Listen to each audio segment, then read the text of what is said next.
Fala aí, galera. Estamos iniciando mais um Piatcast e hoje eu tô com um convidado muito especial aqui, o pastor Reginaldo Torquato, tá certo? Torquato. Torquato. Tá, ok. E a gente vai conhecer um pouquinho mais da história dele, do pastor e daquilo que ele faz em prol, né, da sociedade, em prol da igreja. E a primeira coisa que eu quero saber do pastor, quem é o pastor Reginaldo? Conte-nos um pouco sobre a sua história de vida, como é que tudo começou. Bela pergunta.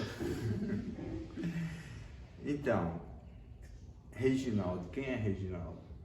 Reginaldo Torquato Brandão. Vai ser difícil É. pronunciar. O pastor Reginaldo tem uma história bem complexa, né? Porque, olha só que interessante, eu descobri há mais ou menos 5 a 6 anos atrás, porque eu não sabia quantos anos eu tinha quando eu perdi meu pai. Então eu descobri há pouco tempo que eu perdi meu pai, eu tinha 5 anos de idade. E o meu pai morreu com 50 anos, morreu cedo também, Novo, bem novo. Uhum. E o que acontece? A minha mãe era muito apaixonada pelo meu pai. E devido a isso, ela teve problemas emocionais seríssimos e ela surtou. E ela sumiu, simplesmente. E tinha eu e a minha irmã. E uma tia foi morar conosco. E aí o que aconteceu? Essa minha tia era uma pessoa assim, extremamente complicada, né? Uhum. E isso deixou com que eu ficasse muito triste, muito caído, né? Imagina, eu comecei a trabalhar devido a isso com 12 anos de idade. Comecei a trabalhar em uma sapataria de conserto de sapato, né? E essa minha tia era uma pessoa assim muito difícil de a gente conviver, né? E eu fiquei torcendo que eu chegasse aos 17 anos, né? Que aos 17 anos a gente vai pro exército, né? Aquela coisa toda. Mas como eu era chamado, né, arrimo de família, não tinha pai, não tinha mãe, então eu falava, não vou ter condições de ir para o exército. E eu não queria mesmo, né? Uhum. Porque eu sou de Volta Redonda, morava em Volta Redonda, e eu queria vir embora para o Rio, tá? E o que aconteceu? Quando eu me apresento ao exército, né? Acontece exatamente isso, não tem como, né? E ainda antes deles buscarem esses detalhes de que eu era arrimo de família, mas o médico, quando olhou para minha coluna, falou: "Ih, sai fora, não tem como, nenhuma condições". Aí eu vibrei, né? E com 17 anos eu vim embora pro Rio, tá? E aí começa uma outra história na minha vida, né? E eu comecei a trabalhar aqui, trabalhei em vários lugares, e quando chega o meu período de conversão, Uhum. eu trabalhava lá em Copacabana, numa confecção. Era eu e um amigo, que hoje ele eu considero como meu pai espiritual, porque foi ele que me levou para o Senhor, né? Já viu aquela pessoa mas já viu aquela pessoa que nunca prega o evangelho para você? Não precisa, né? Não, ele vivia. E nós trabalhávamos nós dois juntos dentro de uma sala, né? Ele é desenhista, um cara de grande expressão nessa área, e eu fazia arte final. Uhum. Então nós dois trabalhávamos juntos e ele nunca pregou o evangelho para mim. Ele vivia, né? E aquilo mexeu muito forte comigo. E até que veio a minha conversão, tudo. E aí tem aquela história, né? A Bíblia deixa isso bem claro pra gente, né? Que quando a gente se converte, vem o primeiro amor no nosso coração, né? A gente se apaixona por Deus, né? A gente abre mão de todas as coisas erradas, né? E a gente se apaixona por Deus, porque a nossa vida muda, né? Mas olha só que interessante. Nesse período eu trabalhava lá em Copacabana, morava no bairro de Fátima, morava em uma kitnet lá no bairro de Fátima e estudava, estava terminando, né, fazendo um curso de técnico na área de publicidade. Foi a primeira escola técnica que teve. Então, gente, acabou acontecendo um problema técnico, né, com o meu celular e parou de gravar. Então a gente vai voltar de onde a gente estava falando, né, para vocês entenderem melhor. O pastor estava contando a respeito da jornada, né, que ele fazia, né? Exatamente. Da faculdade, né? Era a faculdade? Não, era o curso técnico, isso. É. Vamos lá, então? Então, o que eu estava falando, eu morava no bairro de Fátima, né, ia para Copacabana. De Copacabana ia lá para a Rua Uruguaiana, né, onde era a escola técnica, e de lá eu vinha para casa. E o que acontece? Eu chegava em casa às 11 horas, 11h30, e imagina, como eu falei inicialmente, né, você novo convertido, né, com aquele amor no coração, né, não conseguia ler a Bíblia e não conseguia orar. E aí? Que eu chegava em casa apagado, né? E tinha que acordar às 6 horas para poder ir trabalhar.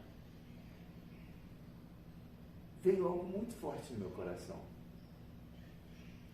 E eu passei, então, a acordar às 3 horas da manhã para eu poder ler a Bíblia e poder orar.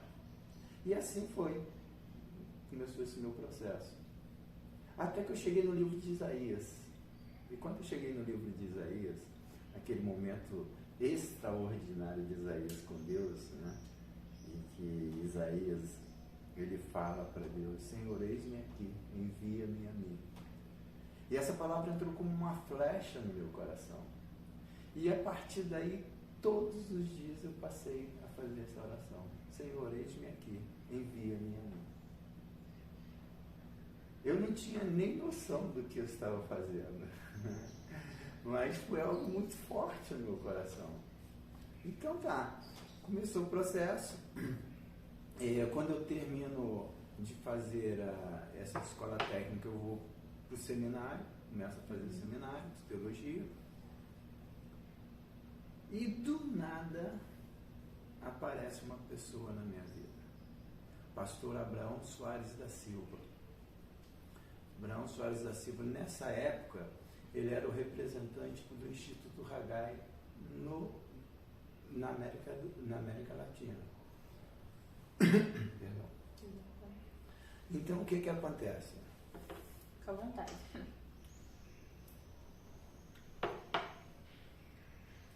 A gente se conhece e ele me faz, né, um convite, ou me puxa, né, diria assim, para ir trabalhar com ele no Haggai. Porque hoje o Instituto Haggai, aqui no Brasil, tem uma sede muito bonita e tal, tudo lá em Campinas. Mas na época não existia isso, na época era só um escritório, e o escritório era aqui no Rio de Janeiro. Então, eu resolvi, veio no meu coração também forte, né? Voltando lá no pensamento, né, de Isaías, e Senhor, eis-me aqui, aí chega um momento, Deus faz as coisas acontecerem, né? E eu, então, resolvi, e fui. Começa um processo, e aí começa o meu ministério. E eu era basicamente novo convertido, tinha uns 3 anos mais ou menos de conversão, imagina. E o Instituto Haggai é o maior instituto de treinamento de liderança do mundo, né? A sede lá em Atlanta. 2 centros de treinamentos grandes que levam pessoas do mundo inteiro para lá, que é em Singapura e o outro lá no Havaí.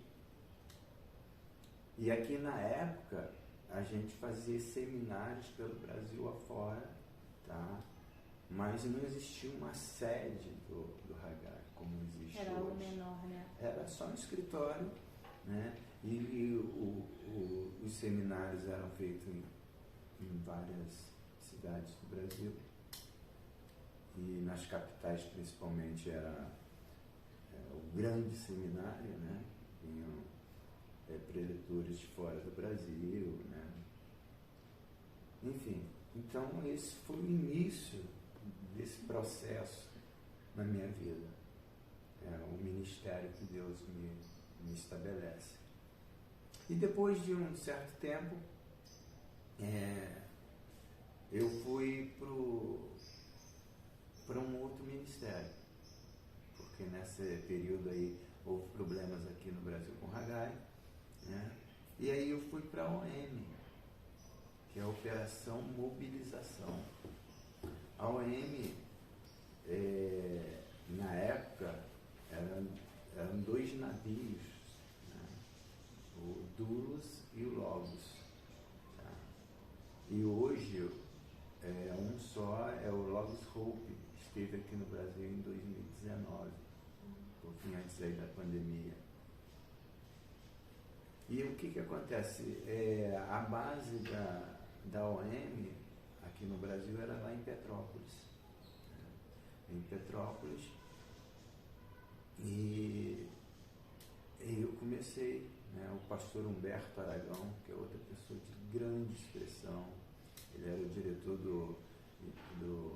da OM no Brasil, né? Então a gente era amigo, a gente andava muito juntos, né? Hagai, OM, Jocum, os 3 aqui no Rio de Janeiro, a gente andava muito junto. Então Humberto me leva lá para a OM e aí começa um outro processo, né? E foi um tempo também que eu passei com a Operação Mobilização, né? E o pastor Humberto foi pastorear uma igreja em São José dos Campos. E o que aconteceu? Ele levou a base da OM, que era aqui em Petrópolis, lá para São José dos Campos. Que é em São Paulo também. É São Paulo também. E nessa época eu estava fazendo, acho que eu estava no 3º ano, mais ou menos, estava fazendo psicologia, né? E aí eu fiquei naquela, caramba, e agora? Aí eu decidi ficar, não ir. Eu queria muito que eu fosse, tal, mas acabei ficando. E nisso que eu fiquei, acabei indo trabalhar na Fábrica de Esperança, um outro grande ministério que era, na época, o pastor Caio Fábio. Essa Fábrica de Esperança era o maior centro de ação social, né, da América Latina, muito grande ali em Acari. E o que aconteceu? Eu fui para lá, a gente começou um curso de liderança, né? Liderança voltada para as comunidades, foi muito interessante, muito legal mesmo. E um outro projeto chamado Exército da Esperança. A gente convocava profissionais de várias áreas do Brasil e também pastores para virem aqui para o Rio passar um mês dentro da favela. E a gente fazia um trabalho muito legal dentro das comunidades. Muito legal.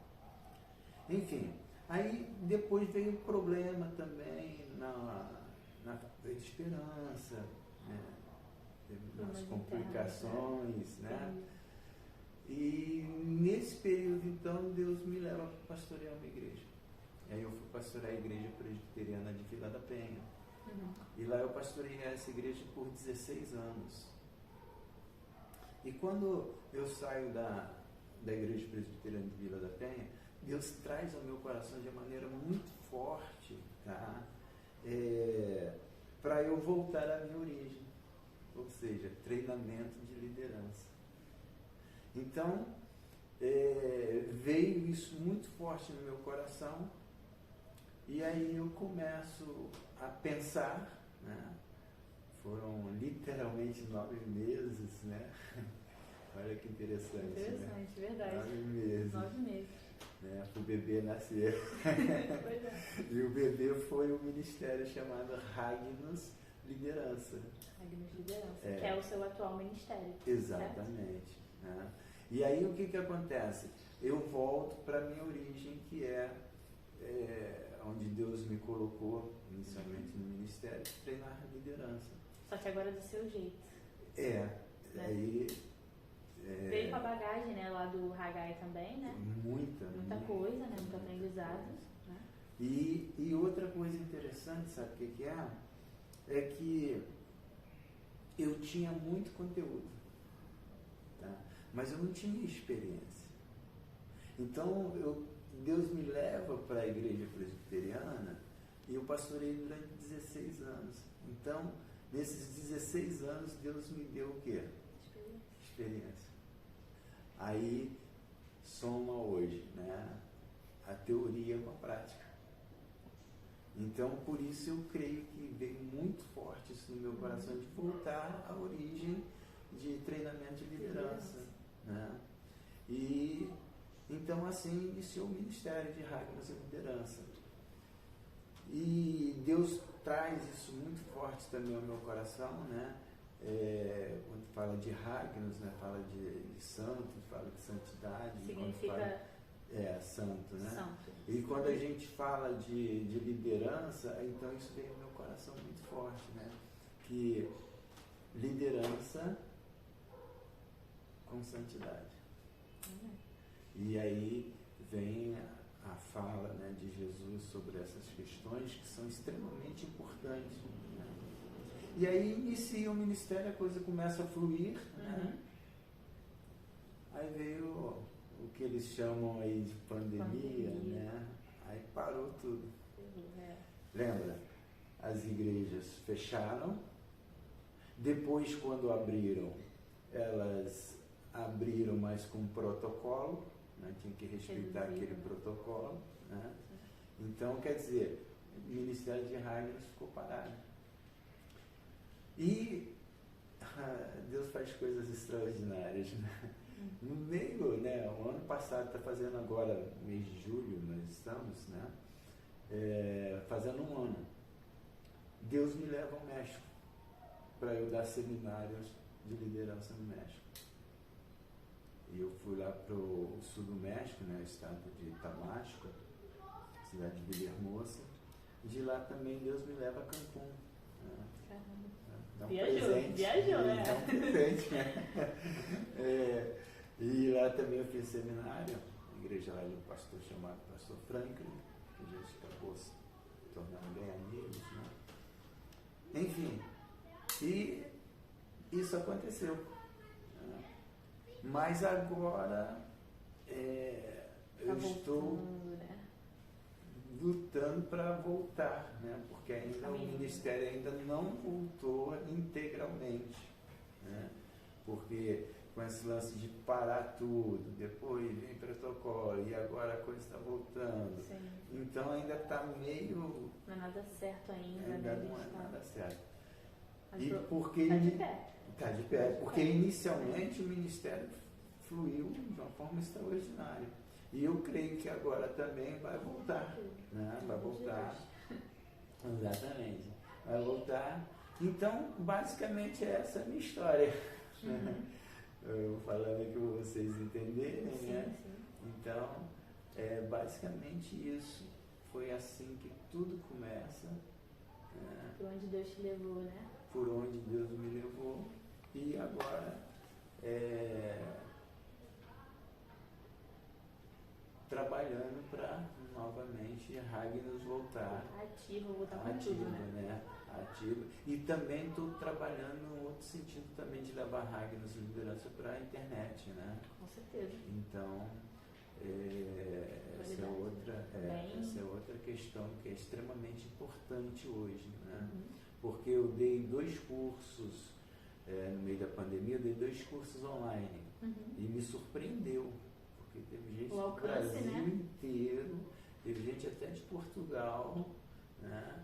Então me surpreendeu, né? Muitas pessoas assim, falei, caramba, uma coisa funciona, né?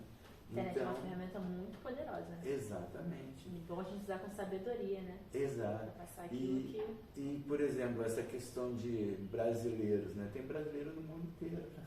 Sim, com certeza. E o brasileiro está sempre atento às questões, né? Então, isso daí está sendo extremamente importante para eu desenvolver o Ministério de Rádios também na internet. Né? Pegar uma colinha aqui, né? Que eu escrevi mais perguntas. Mas em relação a Ragnos, né? Eu queria saber um pouco mais sobre a Ragnos, a infraestrutura da Ragnos. Como é que ela funciona? Existe, né, como é que eu posso dizer? Os funcionários, né? Eles são designados para dar o seminário, é você mesmo que dá? Como é que funciona lá dentro da Ragnos? Né? Então, isso daí é extremamente importante. Ragnos, hoje, tá só eu. Tá só assim. Só eu, tá? Porque eu que dou os seminários. Ah, né? sim. Tem uma participação ativa, né? Sim, com os alunos, sim. no caso. E em igrejas, né? Em igrejas. Ah, é dentro da igreja? Dentro da igreja. Não sim. sabia, eu pensei que tinha uma sede, assim, como se fosse uma empresa, né? A gente Ah, associa tudo, sim. né? Não. É um ministério mesmo dentro da igreja. Dentro da igreja, porque aí o que acontece? Eu faço seminários nas igrejas. Então, o pastor se interessou e a gente vai e faz. E o seminário são 30 horas, tá? São 30 horas de seminário. Eu posso pegar a revista? Ah, pode fazer a propaganda, pode fazer o marketing, por favor. Então, essa é a revista que quando no início, né, do ministério, Deus traz isso no meu coração para eu fazer essa revista com todo o conteúdo dos seminários. Então, o que acontece? O seminário tem esse nome, ó, Liderança, uma abordagem vivencial centrada em Jesus. Este é o seminário, tá? Então, são 30 horas. E aí, o que acontece? Também fazemos o seminário de acordo com a igreja, tá? A maior parte é o intensivo, tá? O intensivo começa... É o completão, né? Não, todos eles são completos. Sim. Só palestras, assim, que a gente faz palestras, é que não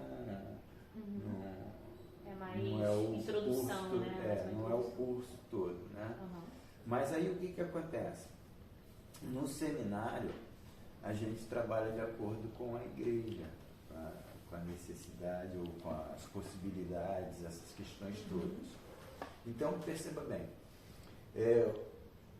o que normalmente as igrejas gostam mesmo é do intensivo. Por quê? Porque o intensivo a gente começa numa sexta-feira à noite, aí no sábado, manhã, tarde e noite, no domingo, ou manhã ou à tarde, dependendo da igreja, né? Sim.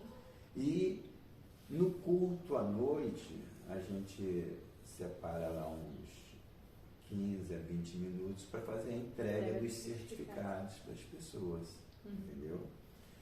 Então, normalmente é assim, intensivão. Agora, existem casos também de algumas igrejas, né, que às vezes têm dificuldades ou tem muitas atividades, enfim. Então, a gente faz, faz em 2 sábados. Também já fiz em 4 sábados. Né? Também dá todo o conteúdo, né? E também já fiz aos domingos só 2 horas por domingo, aí dá 3 meses, né? Já fiz 2 vezes esse seminário assim. Enfim, é de acordo com a necessidade e a possibilidade das igrejas, né? Então, os seminários de Ragnos é exatamente isso, né? Trabalhando dentro da própria igreja, tá? Sim. Então, Servir dentro da própria igreja dentro mesmo. da própria igreja, Entendi. entendeu? É uma coisa que eu não sabia. É. Eu achava que era um lugar específico onde nós íamos, Se né? fosse um instituto. Exatamente, né? Não, não. É um ministério mesmo que vai às Até, igrejas. né? Né? E aí fica mais até flexível, né? Mais acessível para as pessoas. Sim, Né? com certeza. Deslocamento, né? Para quem realmente tem interesse, já está ali até na própria atmosfera, no próprio lugar onde se sente confortável, né? Exatamente. Na própria igreja, né? Eu acho isso muito interessante, né? Inclusive eu tenho interesse, né? Nesse curso, nesse aprendizado. E uma coisa também que eu até escrevi aqui, falando ainda da revista, que me chamou a atenção. Na verdade, eu li no site sobre o tipo de aprendizado que vocês dão, sobre o tipo de liderança que vocês ensinam, né? Que é a liderança centrada em Jesus. E uma coisa que me chamou muita atenção foi sobre isso aqui, ó. Cadê? Por que o autoconhecimento é tão importante na formação de um líder? Eu li a respeito de autoconhecimento, eu li a respeito de liberdade de expressão. Eu gostaria de saber por que é tão importante um líder se conhecer. Dá um spoilerzinho pra gente, tá? A respeito disso. Porque a maioria, assim, pelo que eu vejo, né, na maioria das igrejas, não tem esse treinamento intensivo, né? Mas o certo seria ter esse ensino, né, esse aprendizado sobre esse meio. Até para saber se você é capacitado, né, para como é que eu falo? Para estar numa função tão importante como essa, que é de liderança, onde você fica visado. Exatamente. Entendeu? Eu queria saber por que é tão importante a pessoa se conhecer, né? Isso é base. É base. É base, né? Infelizmente, nós vivemos uma realidade nas igrejas das pessoas fazerem o que elas acham que é correto. E às vezes não é correto. Do próprio jeito, né? Do próprio jeito. Tá? E interessante, olha só, o Ministério de Ragnos Liderança, tá aqui, tem um slogan. E o slogan qual é? Ragnos, sensibilizando o potencial do líder cristão. Ou seja, sensibilizar, né, o potencial.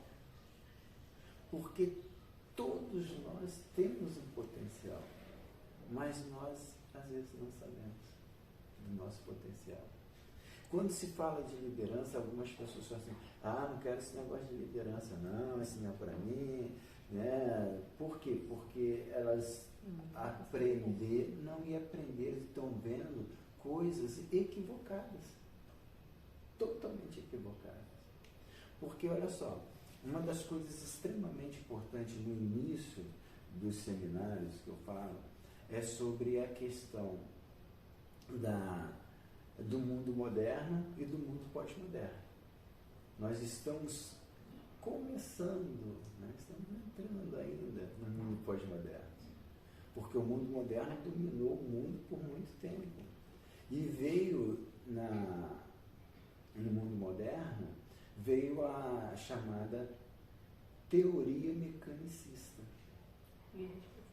né? Gostaria de até entender melhor sobre essa palavra muito específica, né? Mecanicista. E hoje, nessa nova perspectiva do mundo pós-moderno, mudou, né? E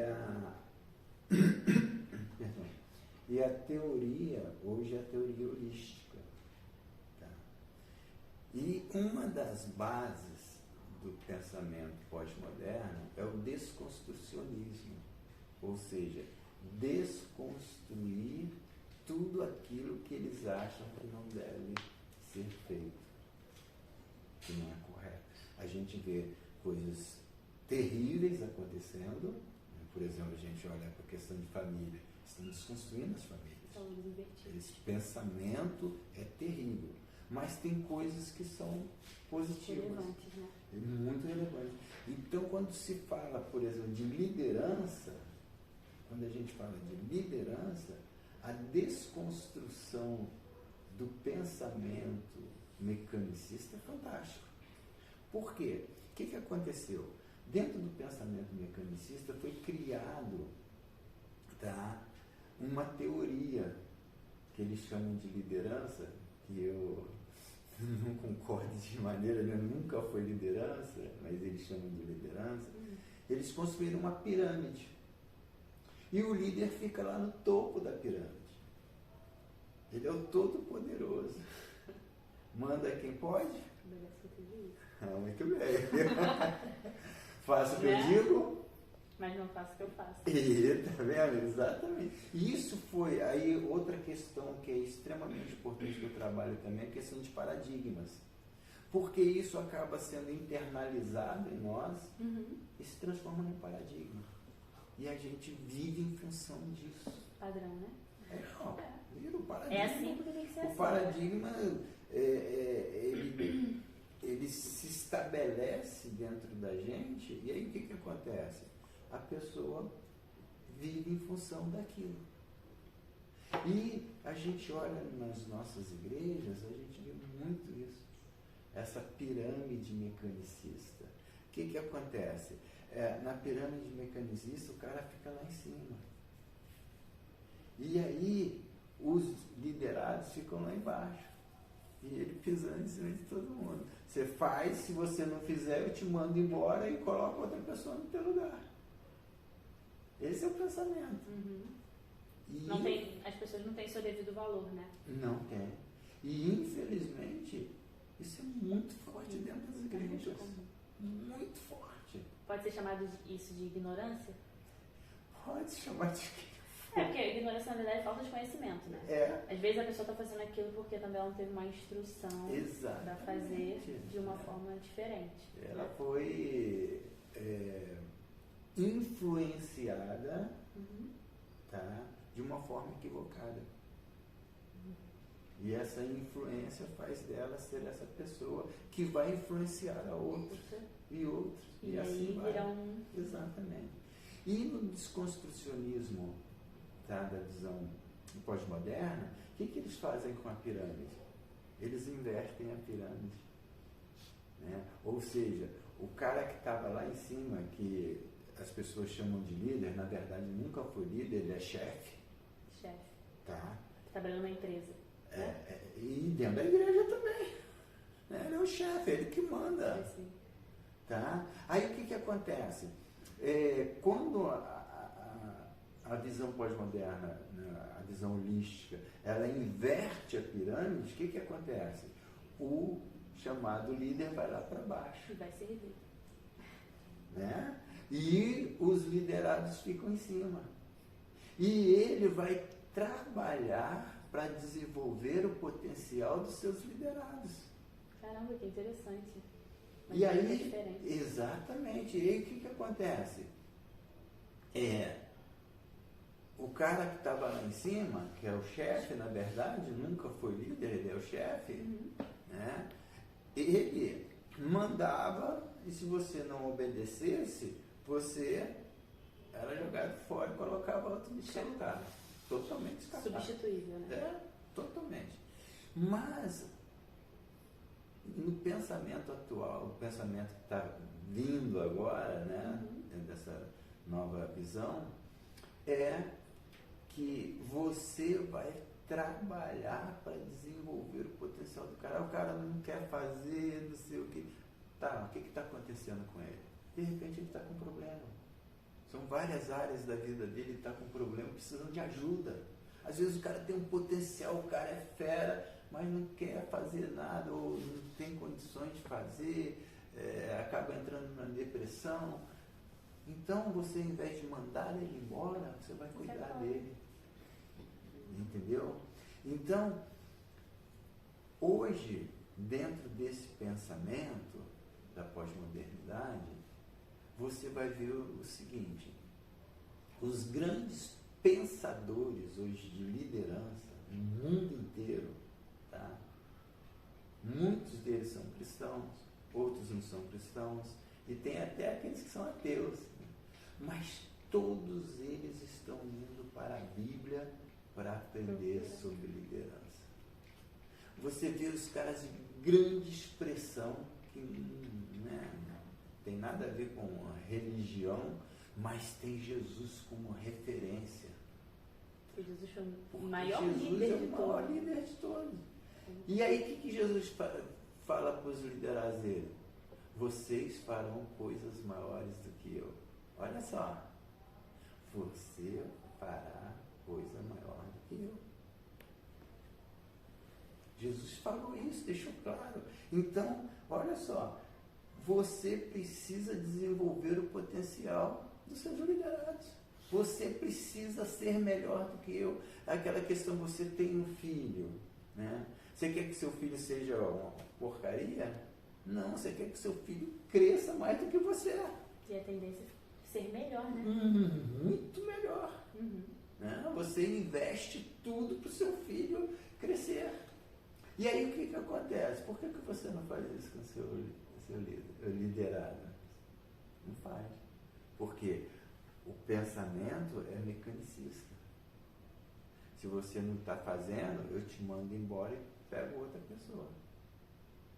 Mas agora não. E aí é extremamente importante a gente entender acerca do que você me perguntou. Por quê? Porque quando a gente fala em desenvolver o potencial de liderança, ou seja, a pessoa precisa olhar para dentro dela. Porque às vezes muitas coisas que ela poderia fazer e ela não faz exatamente porque ela nunca teve uma orientação. Ela foi influenciada. E às vezes influenciada de uma forma negativa. Muito triste isso. Tá? E ela passa a viver dessa forma. Então, quando a gente começa a trabalhar a questão do autoconhecimento, é extremamente importante. Por isso que as pessoas se apaixonam pelos seminários de Ragnos de liderança, tá? Porque elas começam a olhar para dentro, elas começam a perceber como elas podem crescer. Mas a partir do momento que ela começa a se conhecer. Não é eu te conhecer. Tá? Aí é fácil. Agora, me conhecer É difícil. Então, essas questões são extremamente importantes para desenvolver esse potencial que a pessoa tem. Às vezes a pessoa é uma pessoa de um grande potencial e ela nunca desenvolveu porque ela nunca olhou para dentro dela. Nunca foi trabalhado nela essa questão do autoconhecimento. Então isso é a base, né? É a base. Não dá pra ser líder sem se conhecer. Não tem como. Não dá. Até se conhecendo, há risco, né, da gente cometer alguma falha, imagine sem se conhecer, né? Exatamente. Porque as nossas emoções, elas são uma coisa que elas nos enganam, né? O coração do homem, já a Bíblia diz que é extremamente enganoso. O nosso pastor, ele costuma dizer que quando Jesus fala, naquela passagem, quando fala de coração, fala da mente, né, no caso, da nossa mente. Que a nossa mente, ela é extremamente enganosa. Então, a partir do momento que você se conhece, você não cai nessas armadilhas de si mesmo, né? Então, eu acho que é mais para esse lado também, para que você seja uma pessoa íntegra, né? Seja uma pessoa... Vai ser aquilo ali sempre. Não vai ser sujeito a mudanças, né? Você se conhecendo, você consegue se controlar, né? Se ter o autocontrole de si, né? E você começa também, importante isso que você falou, você começa também a ter, tá, literalmente, tá, um conhecimento de coisas que você não deve fazer. E às vezes a gente faz achando que está fazendo certo. Posso dar um exemplo? Com certeza. Eu gosto muito disso. Com certeza, pode dar. Você, quando vai fazer algo, você tenta fazer as coisas? Não entendi. Quando? Você Pode tenta repetir. fazer as coisas que você pretende fazer? Sim. Você tenta fazer, Sim, não é sim, isso? sim. Todo mundo tenta, né? A gente pensa um negócio e quer... Isso é um erro. É? É um equívoco. Por quê? Porque a tentativa, tá? olha só que coisa interessante. A tentativa, ela te destrói no seu cérebro.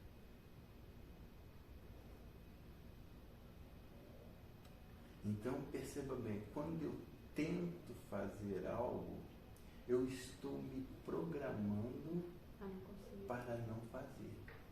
E depois que eu não faço, eu fico tranquilo. Por quê? Porque pelo menos eu tentei. É assim mesmo. Tá? É assim mesmo. Então, perceba bem. Não, uma das coisas que a gente tem que cortar do nosso vocabulário, essa palavra, tentar. Eliminar do nosso vocabulário. Por quê? Porque o seu cérebro, ele processa tudo, tá? E aí, quando eu tento fazer, eu estou me programando, tá? E aí, o meu cérebro vai se limitar, né? Se limitar nisso. Por quê? Porque a tentativa é uma desculpa antecipada para um fracasso. E quando eu fracasso, eu fico tranquilo, porque eu pelo menos tentei. Não se culpa, né? Não se culpa, eu tentei. Uhum. E isso você vê hoje aí na neurociência, né? Você vê isso muito forte. Mas só que isso já está na Bíblia há 2000 anos atrás. Jesus. É verdade.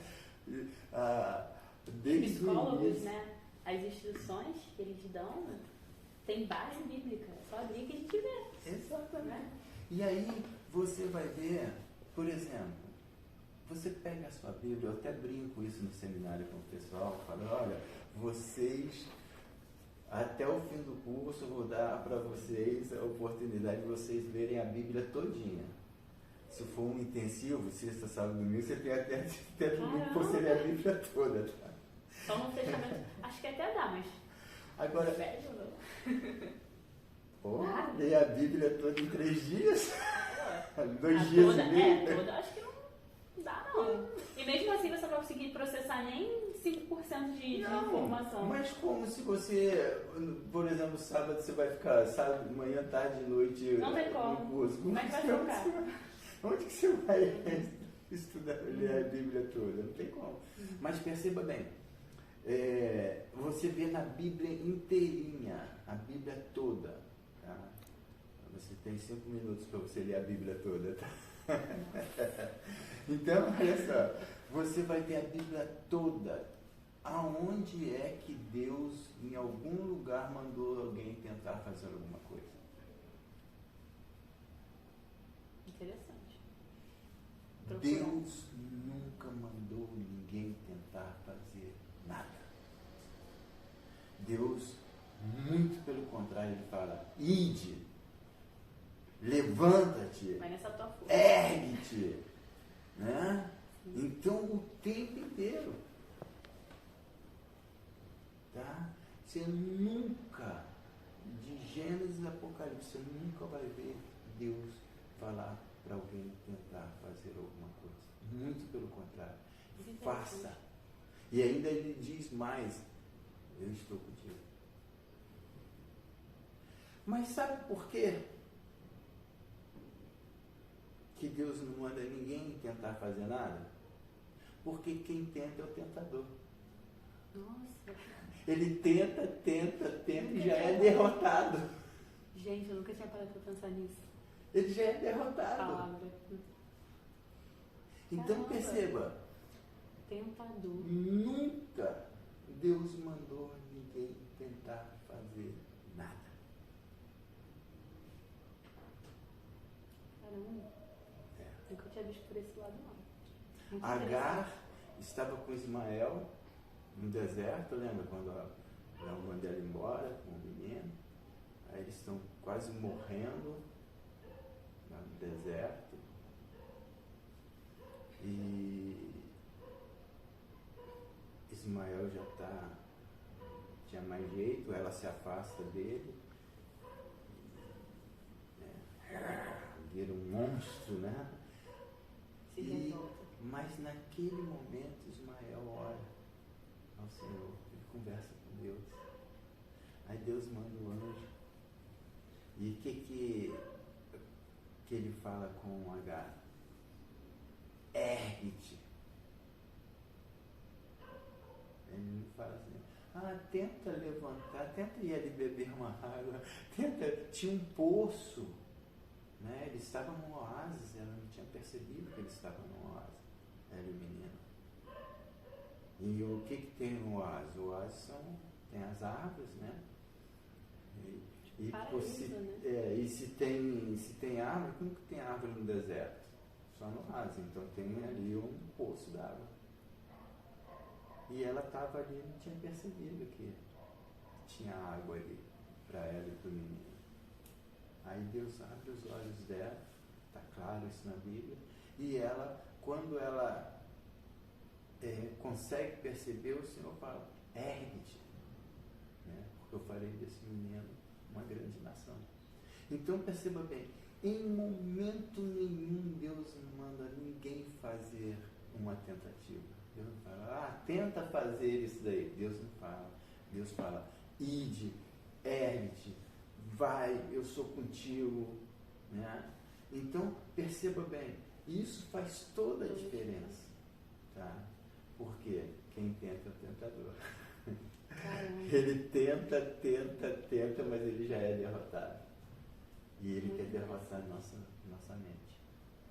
E quando a gente não consegue compreender essas questões, você vê a coisa mais comum em todos os segmentos da sociedade, as pessoas falarem tentar. Tenta, pelo menos eu tentei. Tenta. Aí que não deu certo, pelo menos eu tentei. É verdade. Então, perceba bem, essas questões a gente vai muito a fundo, tá, no autoconhecimento, para que a pessoa comece a perceber coisas dentro dela que vão fazer a diferença na vida dela. Muita gente, negócio de líder, eu líder, não, isso daí não se enxerga, mim, né? Não se enxerga, não quer nem saber. E de repente o cara tem um grande potencial de liderança e às vezes acaba até a vida inteira enterrando o dom. Então, quando a gente trabalha essas questões, então a pessoa começa a se perceber e ela começa a crescer. E cresce mesmo. E as pessoas se apaixonam por isso. Pastorzão, felizmente eu vou ter que voltar aqui pra gente fazer uma parte 2, porque daqui a pouco é a hora do culto, faltam 2 minutos pro culto começar. Como as coisas pra Deus tem que ser com ordem e decência, né? A gente vai fazer uma pausa, mas assim, a gente vai ter que fazer a parte 2. Ainda tem acho que umas 5 perguntas aqui. Exagero, 5 não, mas tem umas perguntas aqui. Mas assim, desde já eu quero te agradecer, né? Por todo esse conhecimento, toda essa sabedoria, esse dom de Deus, é nítido, né? E assim, a gente quer te conhecer mais, a gente quer saber mais. Então, assim, só para finalizar essa parte do nosso podcast, eu queria fazer uma última pergunta para o senhor. Última não, né? Porque ainda vai ter. Última de hoje. E o pastor ainda vai pregar hoje na nossa igreja. Então, coitado, tem que poupar também um pouco da fala, né? E assim, uma pergunta, né?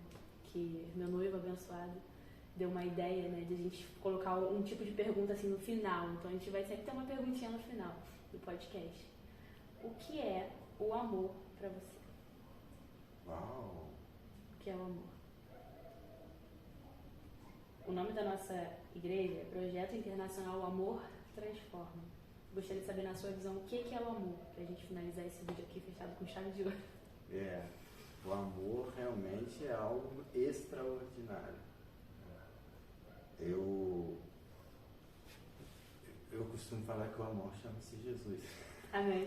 Cara, a gente sabia que ele ia falar isso. Ele ainda falou. Gente, porque eu tô falando aqui pra câmera, porque meu noivo tá aí atrás das câmeras, tá? Então, é por isso que eu tô falando. É Jesus. É amor. É o amor. Não tem outra definição de amor. É Jesus. E Jesus, sendo amor, escolheu nos amar. Amém. Se entregou por nós. Uma prova maior, né? Eu vou deixar o senhor fazer a propaganda, né? mais uma vez do seu instituto, né? Do seu ministério. Instituto não, Instituto da Hagai. Tudo bem. E o senhor gostaria de deixar algum versículo, alguma coisa para reflexão do público que vai assistir a gente nessa parte 1, gente? Ele vai voltar. Em nome de Jesus. Nesse podcast. Gostei muito do nosso papo. Quero realmente continuar. Né? Você tem muita bagagem, né? Muita história. É muito interessante saber o que Deus fez na sua vida, né? Porque a glória disso não é nada nosso, né? É tudo dele. Exato. Então, para finalizar, né? Eu falei que ia finalizar, vou finalizar agora. Uma reflexão, um versículo, fica à vontade. Eu gosto muito desse que está aqui. Desse daí. Porque, falando, né, a gente conversando aqui sobre liderança, né, sobre a questão aqui de Hagai de liderança, Jesus falou isso, né, e isso é extraordinário. Mateus capítulo 20, versículo número 26. Quem quiser tornar-se grande entre vós, será esse que vos sirva. E quem quiser ser o primeiro entre vós, será o vosso servo. Então, eu acho extremamente importante a gente entender isso. Tá? Porque cada um de nós, cada pessoa que um dia abriu o coração, Jesus entrou no nosso coração e caminhamos com Deus, Deus tem um propósito para cada pessoa.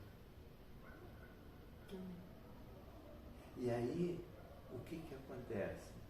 Não é o que eu quero, é o que Deus quer para mim.